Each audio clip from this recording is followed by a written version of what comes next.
Number আমল, যাওয়ার আগে সলাতুল হাজত পড়বেন। কয় রাকাত নামাজ? 1 নাম্বার। 2 নাম্বার, যখন এক্সাম দেওয়া স্টার্ট করবেন পড়বেন বিসমিল্লাহির রহমানির রহিম। 3 নাম্বার হচ্ছে মিডল অফ এক্সাম, এক্সাম চলছে, এট দ্য সেম টাইম আপনি প্রশ্ন উত্তরই ভুলে গেছেন, মাথায় আসছে না, তখন আপনি পড়বেন রব্বি ইশরাহ লি সাদরি ওয়া ইয়াসসির লি আমরি।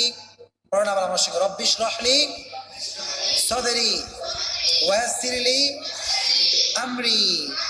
পড়বেন ইনশাআল্লাহ। আবার যদি ভুলে যান, বেশি বেশি পড়বেন দুরুদে আমার সঙ্গে, আল্লাহুম্মা সাল্লি আলা মুহাম্মাদ ওয়া আলা আলি